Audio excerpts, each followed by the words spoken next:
During the early postnatal period, we aim to provide the best possible care to you and your baby to assist with the smooth transition to parenthood. If your baby is born in hospital, your length of stay can be from 24 hours to 5 days and may include early transfer home with the community midwives. The amount of time you would be advised to stay in hospital will depend on the type of birth and your recovery and how well your baby is feeding. The midwife will discuss your transfer home to the care of the community midwives or the public health nurse.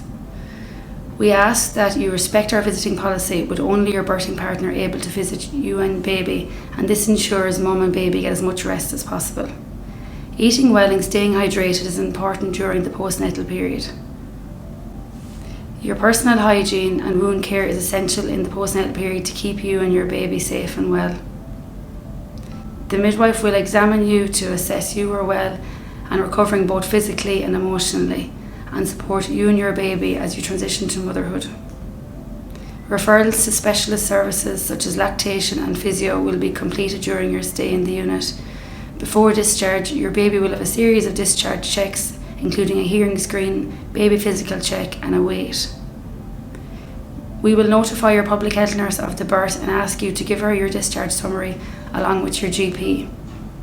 Your public health nurse will visit you in the first 10 days after birth, and the GP should see you at 2 weeks and 6 weeks.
My name is Kaylee and I'm going to speak to you about safely formula feeding your baby. There are two types of infant formula, a ready-to-feed liquid which has been pre-prepared and is more expensive, and a dry powdered formula which is more cost-effective and prepared before a feed. Always read the instructions and prepare formula as per the manufacturer's guidelines, making sure to use the exact volume of water and formula that is required for your baby's age. Speak to your midwife or public health nurse if any advice is required. To prepare a feed, wash and sterilise all equipment for the first year of your baby's life. Start by cleaning down all your work surfaces and hands. Fill the kettle with 1 litre of freshly drawn tap water, boil it and leave it in the kettle to cool for 30 minutes. This ensures it remains at a temperature of 70 degrees Celsius, which destroys any potential bacteria in the formula. Pour the correct amount of boiled water into the sterilised bottle and double check the level, ensuring it is correct. Add the formula to the water using the scoop provided, level it off with a knife and add it to the water. Add the exact number of scoops to the water as per instructions. Reassemble the bottle and place the cap on tightly. Roll the bottle to mix the contents and ensure the powder has dissolved. Test the temperature of the milk by placing a few drops of milk on the inside of your wrist. It should be lukewarm but not hot. The feed can be cooled by holding the bottle under a cold running tap or leave it standing in a bowl of cold water until it's cooled. To heat up your prepared feed, place it in a bowl of warm water and check the temperature before you use it.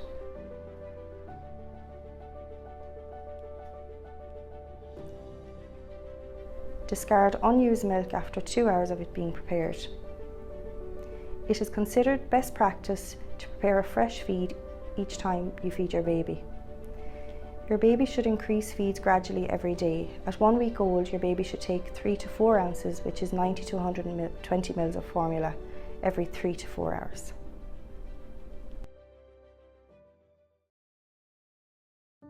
Hi, my name is Dawn and I will be talking about the importance of safe sleep for your baby. Safe sleep practices are important to reduce and prevent the risk of sudden infant death syndrome. For the first few weeks, babies tend to sleep 10 to 18 hours a day. This is completely normal. Babies should sleep in their own cot, in their parents' room for the first 6 months of life. This is safest. They should sleep on a firm, well-fitting mattress that fits the cot correctly, and stuffed animals, toys, bumpers or anything else should be kept out of the cot. Keep the cot away from drafts, direct sunlight and radiators to avoid baby getting too hot or too cold. The temperature should be kept between 16 and 20 degrees. Babies should always sleep on their backs with their feet to the bottom of the cot. Remember, back to sleep, feet to foot position. Blankets should be tucked loosely but securely, coming no higher than the baby's shoulders. We recommend cellular blankets, which have tiny holes in them that allows air to circulate so that babies do not get too hot. We do not recommend sleeping in the same bed as your baby. However, if you do bring baby into your bed, keep them away from pillows and adult bedding. Never ever sleep in the bed with your baby if you or your partner have consumed alcohol, drugs, medication that helps you sleep heavily, or have smoked. Remember, check on your baby regularly to ensure they are sleeping comfortably and safely.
Changing your newborn's nappy is one of those things you'll be doing 7 or 8 times a day, so it's best to be organised from the start.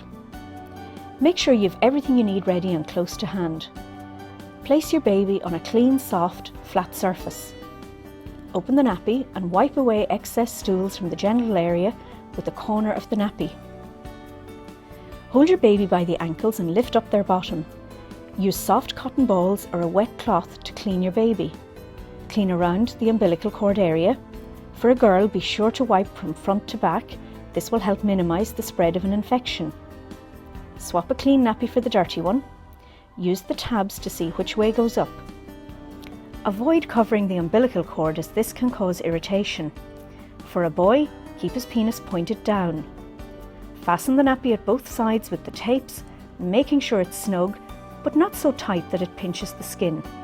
Retape the soiled nappy around the contents, put it in a plastic bag and discard it in the bin. Dress your baby and wash your hands thoroughly. Babies wet their nappies several times a day. The number of wet nappies is a helpful sign of how much fluid the baby is taking in. Generally, a baby should have 5 to 6 wet nappies each day. This is a good indication that they're getting enough milk.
water in first.